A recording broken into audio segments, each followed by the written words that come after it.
Europe. 7h15, Patrick Cohen.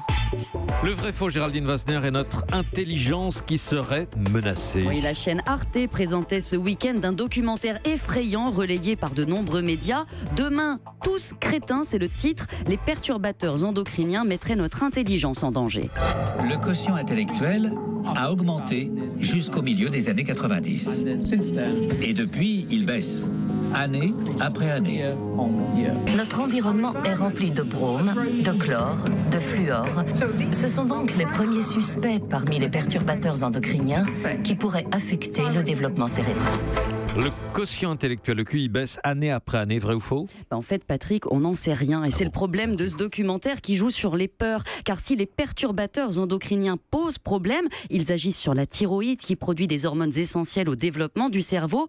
Rien ne permet d'affirmer aujourd'hui que ces effets sont visibles et que l'intelligence baisse. La poignée d'études qui existent sont sujettes à caution. Ce que l'on sait, c'est que depuis les années 50, l'intelligence moyenne, mesurée par des tests de QI, a augmenté dans les pays développés de 3 points en moyenne tous les 10 ans. On appelle ça l'effet Flynn, du nom du chercheur qui a observé le phénomène. Mais depuis les années 2000, la courbe s'est aplanie. L'intelligence ne progresse plus. Les spécialistes évoquent un faisceau de facteurs, plus de malnutrition, éducation optimale.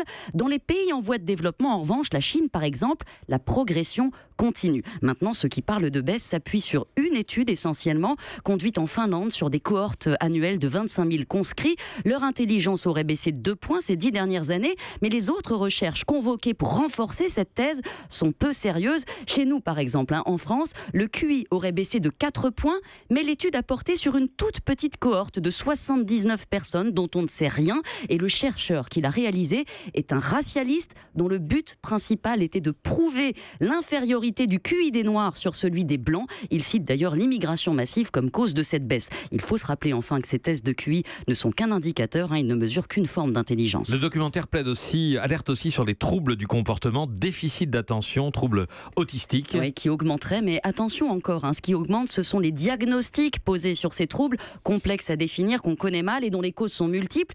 Quelle est la part de l'exposition aux écrans, par exemple ? On ne sait pas. Le lien qui est fait avec les perturbateurs endocriniens est une hypothèse. Peu d'études à ce jour ont porté sur des humains. C'est pour ça que la recherche reste fondamentale.